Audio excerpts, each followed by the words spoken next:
Quoting from this page, planetaryvision.blogspot.com.au /P as in Paul /DePalma-links.html.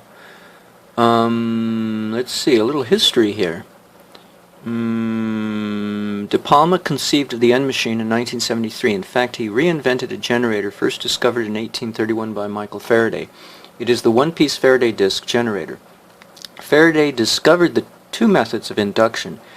On 29th of August, 1831, he discovered that a relative motion between a magnet and a coiled conductor will produce a voltage and current in it. We know all that. 4 months later, on the 26th of December of that same year, he discovered that a disc rotated over the pole of a magnet will likewise induce a voltage. However, unlike the coil-wound version, the disc does not require a relative motion with the magnet. The disc and magnet may be co-rotated. Now here's the part I've been wondering about. When the disc is co-rotated, the efficiency is more than when the magnet is kept stationary. But alas, Faraday did not have the facility to measure this difference. So it is better when it's a unipolar versus a homopolar. So I should see to it that I try to always create in my mind conceptually a unipolar version. But the way I see it is a solid-state device is much more relevant anyway. But it is good to go over the older stuff to compare with the solid-state to make sure they correlate to each other. A little factoid here. Because the coil-wound generator that Faraday had discovered had high voltage, it was more convenient than the disc. So the coil-wound generator, though, is one whose COP is under unity. Yet it is more convenient because of its high voltage. So there you go. Reading on, this gets interesting. Faraday invented 4 types of disc machine. A disc can be axially co-rotated over the pole of a stationary magnet and current extracted. The magnet can also be co-rotated and current extracted. Or current can be applied to the disc to be used as a motor for the other 2 configurations. When the disc is used as a motor with the magnet stationary, as in a Faraday disc motor, the efficiency is limited to 100%. Navy all-hands literature mentions 98% efficiency for their motors. But when the magnet is co-rotated, it becomes a far poorer motor, perhaps 33% efficient. The flip side is you get a 300% efficient generator. Very handy. The distinction in induction is that a coil-wound generator is always AC and relies on a change in flux and a relative motion between magnet and conductor. Well, I beg to differ now. In an end machine, a relative motion is not required, just rotation. The magnetic field stays stationary. You can generate a voltage in a magnet rotated axially through its own field. In such a manner, the homopolar generator is the only truly DC generator. A conventional DC generator merely converts AC to DC via a split-ring commutator. Well, that makes sense. It's worthwhile linking the low drag property of the end machine to the property of the Faraday disc motor of a lack of reaction torque in the stator magnet. DePalma renamed one of Faraday's 4 disc configurations, the one-piece Faraday disc generator, the end machine, after he discovered the low drag over unity effect. Here's another little interesting factoid, just a bit more on energy equivalence. It is believed by present-day conventional scientists that the total amount of energy is fixed and that it cannot be created or destroyed, but only converted from one form to another. Conversion of energy is based on thermodynamics. In thermodynamics, energy is indeed conserved. This understanding of conservation of heat was applied to all energy after it was noticed that coil-wound electrical generators were limited to 100% efficiency as well. Furthermore, mechanical perpetual motion machines did not succeed, and so it was decided around 1851 that all energy could be modeled by thermodynamics and that energy was conserved. Another example of energy equivalence is James Joule's water paddle experiment. By churning water in a bucket with a paddle, Joule concocted a conversion rate for mechanical energy and heat. However, fast forward to the 20th century, and another inventor discovers that parallel rotating discs will produce 3 times as much heat in water for the same mechanical energy. Which is the correct conversion rate? Either energy is being created or destroyed in one or other of the situations. It is because there is no fixed conversion rate, nor is there energy equivalence in different forms. The conversion rate depends totally on the method of conversion. The concept that all energy is in a fixed quantity in the universe and is merely manifest in different forms, mechanical, electrical, heat, etc., is purely in our imagination. Energy can be created or destroyed. The law of conservation of energy is invalid. This is very important. I remember Peter Lindemann went over this during one of his lectures.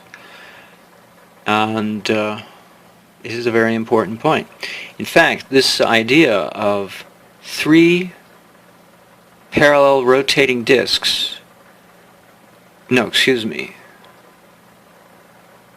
parallel rotating disks will produce 3 times as much heat and water for the same mechanical energy. So you simply stack rotating disks. That's a Tesla turbine.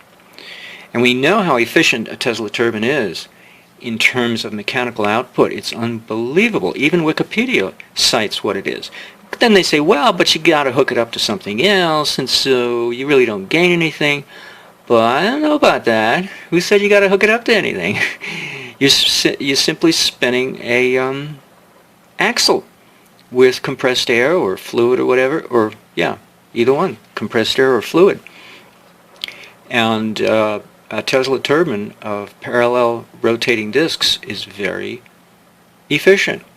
So here he's saying parallel rotating disks are liberate 3 times more heat and water for the same mechanical energy as simply taking a little paddle, which when you think about it, a paddle is very inefficient.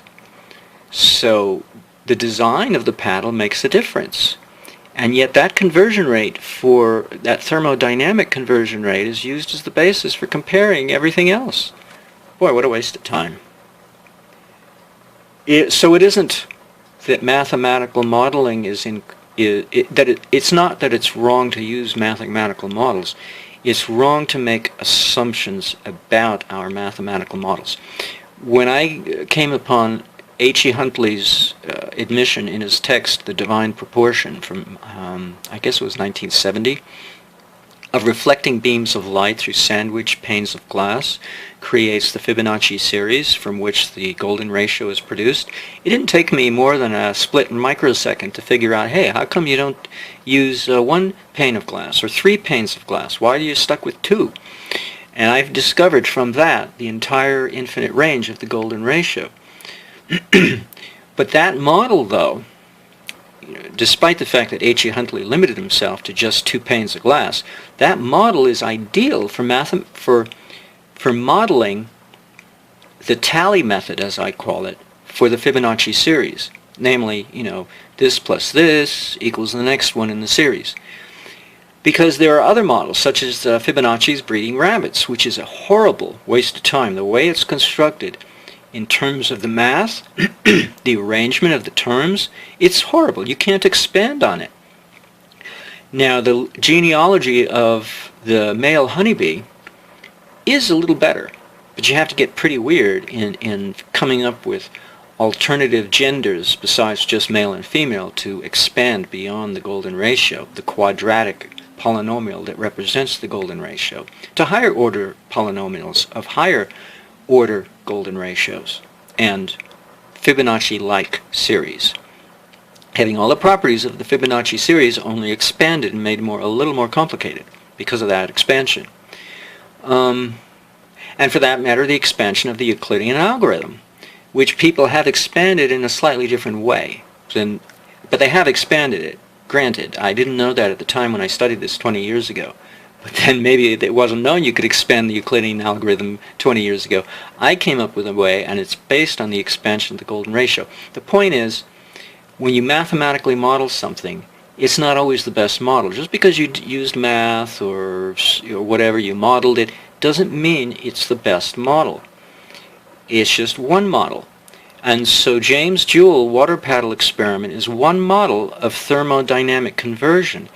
But apparently it's not the best, because you can have a stack of parallel rotating disks producing 3 times as much heat in water for the same mechanical energy driving those disks, as in the water paddle experiment.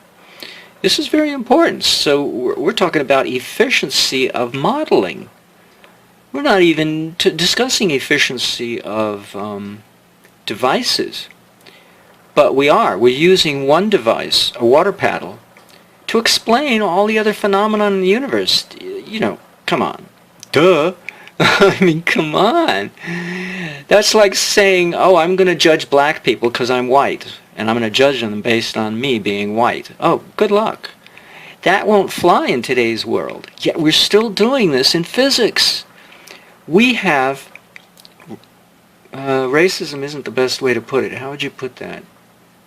Well, it's closed-minded thinking for one thing, but it is race. It's prejudice, yes.